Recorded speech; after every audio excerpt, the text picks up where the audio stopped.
अनमोल वचन अखिल भारतीय संत मत सत्संग के संस्थापक और गृहस्थ में आनंद योग के जनक परम संत महात्मा परम पूज्य श्री यशपाल जी महाराज अर्थात परम पूज्य भाई साहब जी द्वारा प्रतिपादित इन अनमोल वचनों का पालन करना अति आवश्यक है। ये वचन हमारी गृहस्थ आध्यात्मिक साधना के लिए मूलभूत सिद्धांत हैं, जो इस प्रकार हैं। हम दुनिया की हर चीज की कीमत आंकते हैं, अपने मानव जीवन की कीमत भी जाने व परमात्मा की प्राप्ति हेतु साधना करें। मनुष्य योनि एक उपहार है, इसीलिए परमात्मा को धन्यवाद देते हुए आधा घंटा प्रातःकाल, आधा घंटा सायंकाल पूजा अवश्य करें। सत्संग, सतनाम व सद्गुरु को प्राथमिकता देते हुए इसी के आधार पर ध्यान योगाभ्यास अवश्य करें व गृहस्थ के कार्यों को परमात्मा का कार्य समझकर उसी की याद में संपन्न करें। हर समय ये ध्यान रहे कि गुरु कृपा द्वारा परमात्मा की पवित्र सत्ता का हमारी आत्मा में वास है, अतः मन में निरंतर अपने इष्ट देव का जाप करें। मान सम्मान की इच्छा न करें व अपमान से दुखी न हो। परमात्मा के अतिरिक्त किसी और का भय न करें। दूसरों की बुराई न करें, न सुने, सत्य व मधुर बोलें, अश्लील शब्द मुंह से ना निकालें, सभी से नम्रतापूर्ण व सुंदर व्यवहार करें। धर्म पत्नी के अतिरिक्त अपने से बड़ी से माता जैसा, बराबर की से बहन जैसा व छोटी से पुत्री जैसा व्यवहार करें। सांसारिक जीवन यापन की आवश्यकताएं अंतहीन है, इसलिए अधिक से अधिक समय सत्संग में व धन परोपकार में खर्च करें। याद रखें, न स्त्री माया है, न धन दौलत, न ही परिवार। माया वह है जो हृदय को परमात्मा से दूर हटा दे। अतः निरंतर सत्संग और सद्गुरु की शरण में रहने का प्रयास करें। भोजन अपने इष्ट को अर्पण कर प्रसाद रूप में परमात्मा की याद में करें। रात्रि में सोने से पहले अच्छे बुरे कार्यों का आत्मनिरीक्षण कर उसका समुचित पश्चाताप करते हुए ध्यान करें व प्रभु की गहरी याद में ही विश्राम करें। परमात्मा तू ही है, तेरी इच्छा पूर्ण हो।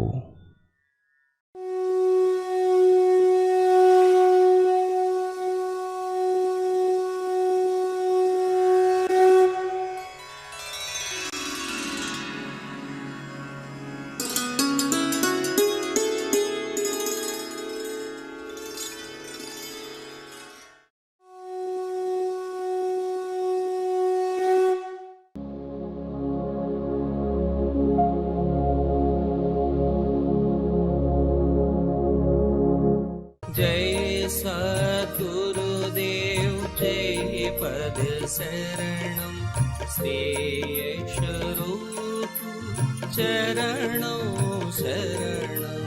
जय सद्गुरुदेव जय पद शरणं श्री यशरूप चरणों शरणं। अंग्रेजों का रवैया कैसा रहा हो, बड़ा शोषण किया उन्होंने, हमारे देश को बड़ा गरीब बना दिया, इसमें कोई शक नहीं। ये उच्च राजनीति की बात थी, लेकिन जहां तक नीचे तबके की बात थी, आप बताते हैं कि वे न्याय पसंद थे और सच्चाई चाहने वाले लोग थे। इसलिए कहा करते थे कि जब अंग्रेज एसपी आ जाता, बड़ा अच्छा समय कट जाता। जब इंडियन एसपी आता तो मुसीबत पैदा हो जाती। वह चाहता था कि जैसा वो चाहे वैसा लिखी जाए, फर्स्ट ट्रांसफर, ऐसी कश्मकश की जिंदगी थी, इतना भारी उनका त्याग था, इसके पीछे कितनी भारी साधना थी। मौलाना फजल अहमद खान साहब की दुआ से पैदा हुए। लाला जी महाराज को उनकी तामील का भार सौंपा गया। मौलाना अब्दुल गनी खान साहब ने उनकी परवरिश की और महात्मा राघव दयाल जी महाराज के पुत्र थे। इतने सारे बड़े संतों से विद्या मिली। लाला जी महाराज में ज्ञान प्रदान था, चच्चा जी महाराज में प्रेम प्रदान था, और ये दोनों के मिश्रण थे। इनमें ज्ञान भी था, प्रेम भी था। लाला जी महाराज का ज्ञान और चच्ची जी महाराज का प्रेम। उन्होंने अपने अभ्यास काल में घटना घटी जो आपके सामने रखता हूं। जब उन्हें इजाजत खिलाफत मिली तो उससे पहले की घटना है। इजाजत खिलाफत मिलने से पहले आपने एक स्वप्न देखा। एक बहुत सुंदर बगीचा है, वह भी मल्टी कलर। स्वप्न में एक बहुत सुंदर बगीचा देखा, तरह तरह के उसमें फूल खिले हुए हैं, तरह तरह की लताएं हैं, कितना सुंदर मखमल जैसा लॉन है, मन सुगंध वायु बह रही है, चारों तरफ खुशबू ही खुशबू है। इस बगीचे में आप बैठे ध्यान कर रहे हैं, प्रभु की याद में बैठे हैं, ध्यान कर रहे हैं। क्या हुआ? किन्हीं हाथों ने आपको उठा लिया और आपको होश भी नहीं रहा, और हाथों में उठाकर चारों तरफ घुमाने लगे। ध्यान हटा तो क्या देखते हैं कि बहुत सुंदर युवतियां, जो आप इमेजिन नहीं कर सकते, आपको हाथों में लेकर घुमा रही हैं। जब ये देखा तो आपके ऊपर बड़ा ताज्जुब हुआ कि मैं क्या देख रहा हूं। बड़े शम बड़े हृदय से फरमाया कि हे परमात्मा, मैं क्या देख रहा हूं। ये कहना ही था कि स्वप्न खत्म हो गया। फिर भगवान की गहरी याद में डूब गए कि हे परमात्मा, ये क्या देख रहा हूं। फिर नींद आ गई। थोड़ी देर बाद स्वप्न में देखा कि परमात्मा की याद में मस्त चला जा रहा हूं, अपना होश नहीं है, मस्ती में चला जा रहा हूं। गंगा का किनारा है, प्रभु की गहरी याद में मस्त है, डूबे चला जा रहा हूं। आगे क्या देखता हूं कि मौलाना फजल अहमद खान साहब कुद्दुस रूह और लाला जी महाराज, परम सत महात्मा रामचंद्र जी महाराज दोनों चले आ रहे हैं टहलते हुए। जब पास आ गए तो इन्हें होश आया और मस्तक चरण छू के प्रणाम किए। वे खड़े हो गए। प्रणाम करते ही आप दोनों ने पीठ थपथपाई और कहा, पूर्ण पद को प्राप्त कर लिया। तो ऐसा सुंदर सपना उन्होंने देखा। उसके बाद जब भी अपना सपना सुनाया, लाला जी महाराज को बताया, तो उन्हें इजाजत दी। आपने इस इजाजत में लिखा कि ये कायदा कुलिया नहीं है कि हमेशा कमजोर माँ बाप से कमजोर संतान पैदा होती रहे। अगर अल्लाह चाहे, भगवान चाहे, तो ऐसा शेर पैदा हो सकता है जो आज से 500 वर्ष पहले पैदा हुआ हो। यह लिखा। इसके 6 महीने बाद परम संत महात्मा मौलाना अब्दुल गनी खान साहब के यहाँ उर्स था, उसमें गए और मौलाना अब्दुल गनी खान साहब को यह स्वप्न हुआ कि मौलाना फजल अहमद खान साहब कह रहे हैं कि ये दस्तार इन्हें महात्मा बिजमान लाल जी महाराज को पहना दी जाए। और जब दस्तार उन्हें पहनाई गई तो आप बेहोश हो गए। 3 दिन तक होश न रहा। लाला जी महाराज और चच्चा जी महाराज बहुत घबराए।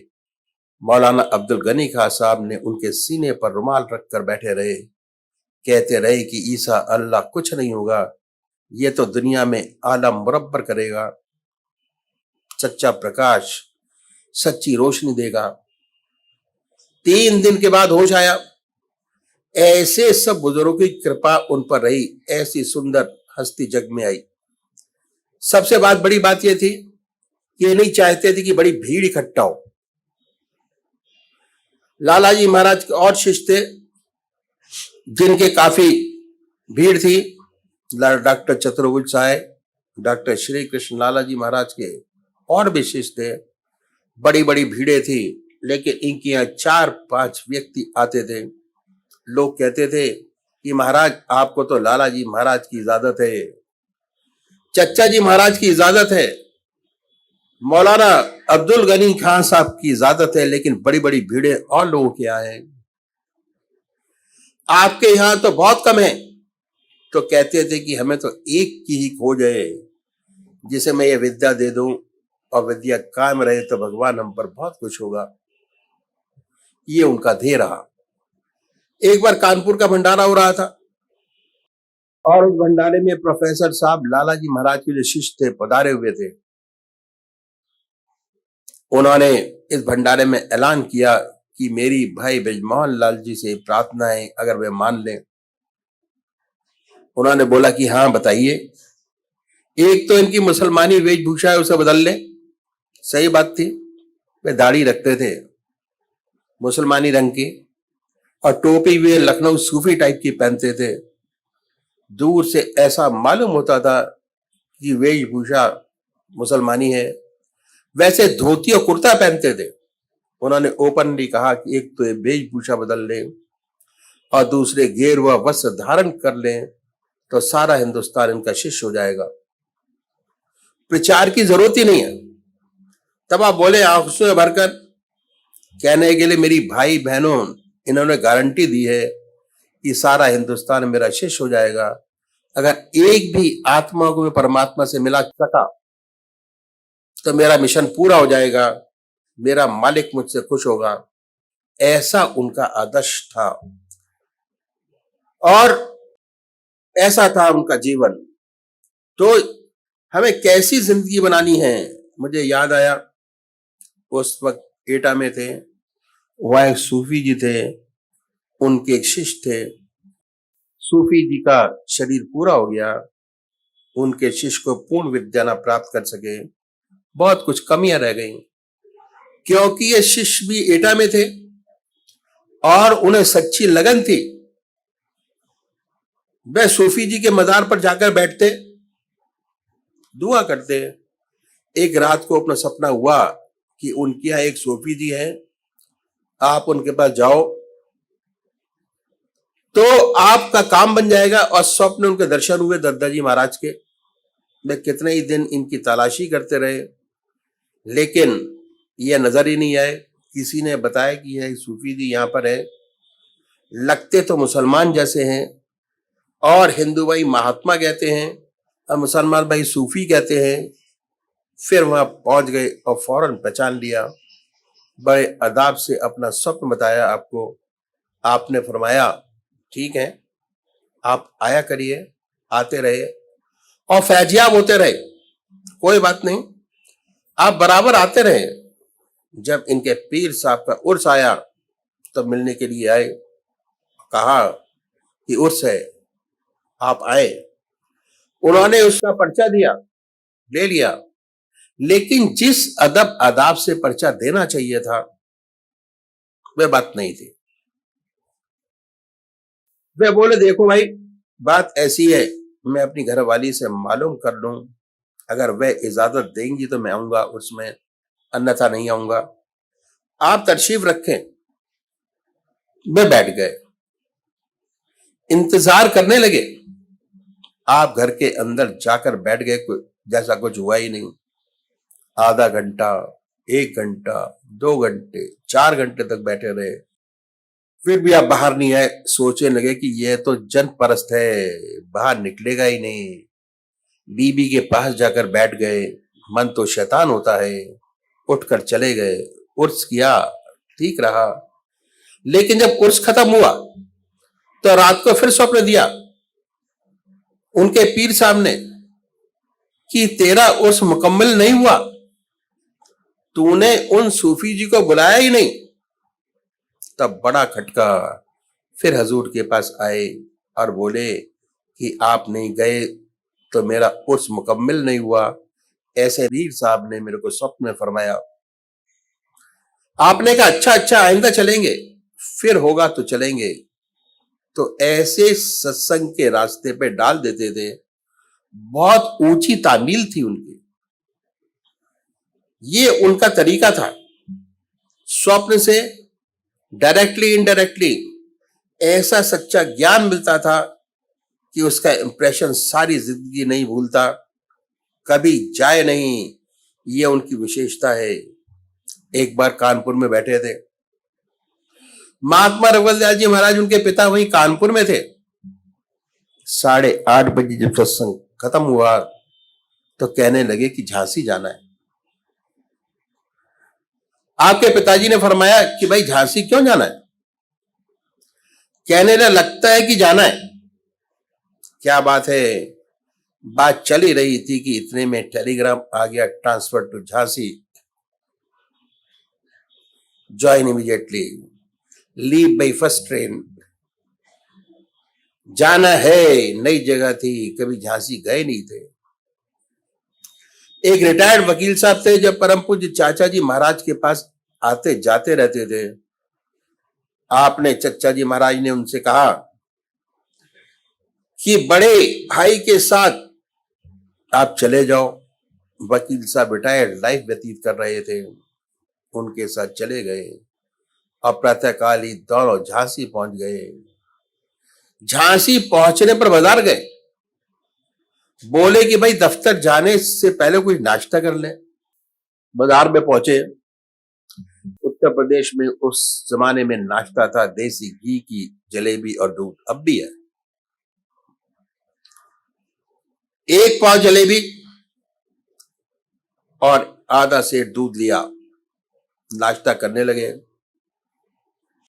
इतने में क्या हुआ कि एक फकीर आया, उसके आते ही सारी दुकान के शटर्स फटाफट बंद होने शुरू हो गए। जहां उसके आते सारे शटर्स बंद होने शुरू हो गए, लोग कहने लगे कि भागो, उसकी शक्ल देखी, भागो भागो। ये दूध पी रहे थे। दुकानदार ने भर से प्रयत्न किया कि लोग ये अंदर आ जाएं, लेकिन ये नहीं गए और वह दुकान का शटर्स नहीं डाल सके। वह फकीर वहीं आ गया उनके पास। उसने हाथ पकड़ लिया और कहने लगे कि दूध पिला दे। इन्होंने कहा भाई हाँ जरूर, आधा सेर दूध और 1 पाव जलेबी इसको भी दे दो। इसके बाद और मांगा, फिर आधा सेर दूध और 1 पाव जलेबी उसे फिर दिला दी। इसके बाद और मांगा, पेट उसका भर गया था, डकारे ली। उसके बाद उसने जिद की कि और खाऊंगा। बोले पेट तो भर गया, खामाखा जिद क्यों कर रहा है? वह जिद करने लगा कि नहीं खाऊंगा। अच्छा खाओगे, 1 पैसे का दूध और दे दो। हलवाई ने दे दिया, लेकिन वह होठ से छू ना सका। भर से कोशिश की उसने। उसके बाद झल्लाया और झल्लाकर उसने शेर पढ़ा कि यह दर्द दिली तो है जिससे उसे पाते हैं, ये दर्द दिली तो है जिससे उसे पाते हैं। और उसके बाद मैं क्या करता था, ये कहने के बाद बद्दुआ देता था और उसकी बद्दुआ सफल हो जाती थी।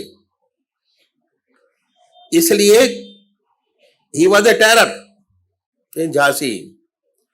कोई उसके सामने पड़ता ही नहीं था कि भाई बद्दुआ ना दे दे, उसकी बद्दुआ लग जाती थी।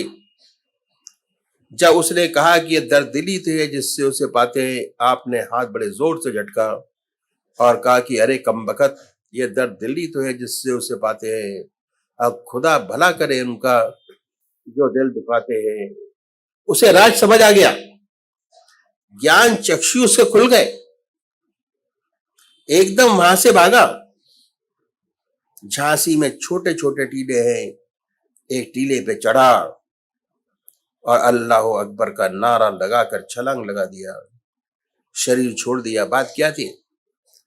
बात ऐसी थी कि वह सताया हुआ था। छोटी उम्र में उसके माता पिता का स्वर्गवास हो गया था, छोड़कर चले गए। उसके रिश्तेदारों ने खूब लूटा खसोटा, बहुत तंग किया और वो दुनिया छोड़कर परमात्मा की ओर लगा, क्योंकि उसका दिल टूटा हुआ था, दुखाया हुआ था। भगवान के सम्मुख बहुत रोया और ऐसी सिद्धि प्राप्त हो गई कि जो कह दे सो हो जाए, ऐसी सिद्धि उसके पास हो गई थी। अब चौकी में संसार का सताया हुआ था, इसलिए बद्दुआ देता था, और जो उसके सामने पड़ता ये कहकर कि ये दर्द दिली तो है जिससे उसे पाते हैं, बद्दुआ दे देता। महाराज ने उसका हाथ झटका कि ये दर्द दिली तो है जिससे उसे पाते हैं, खुदा भला करे उनका जो दिल दुखाते हैं, तुझे उन्हें दुआ देनी चाहिए कि तेरे दिल को चोट पहुंचाकर उन्हें तुझे अल्लाह से मिला दिया, आगे बढ़ा दिया, परमात्मा की तरफ लगा दिया। तुझे उनका शुक्रिया अदा करना चाहिए कि परमात्मा अल्लाह उनका भला करे, भगवान उनका भला करे, जिन्होंने तुझे चोट पहुंचाई, चोट पहुंचाकर ईश्वर की तरफ लगा दिया, दुआ दो। ये उनकी जिंदगी का एक वाक्य सेवक ने आपके सामने रखा। कितना ऊंचे वे संत थे, बहुत से वाक्यात हैं।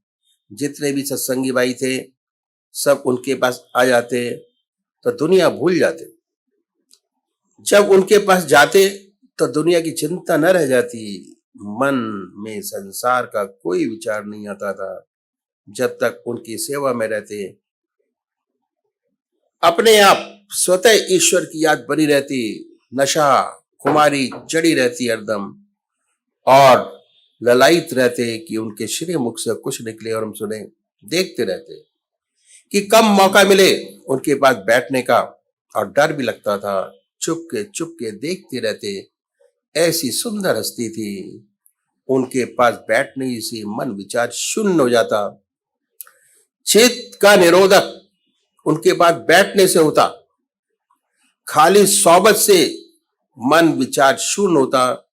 जितनी सोबत करेंगे उतना चित्त एकाग्र होगा, विचार शून्य होगा, खाली होगा। जहां मन शांत हुआ, आत्मा से सीधा संबंध हुआ, आत्मीय अवस्था आनंद ही आनंद है। भूल जाते थे कि घर भी जाना है, वे याद दिलाते भाई तुम्हारी छुट्टी खत्म हो गई, कल दफ्तर जाना है। हाँ साहब, कहते कि तैयारियां करो, पहली गाड़ी से जाओ, याद दिलाते कि जाना है, लोग भूल जाते। ये हालत थी। ऐसा ऊंचा व्यक्तित्व था, ऐसे महापुरुष थे।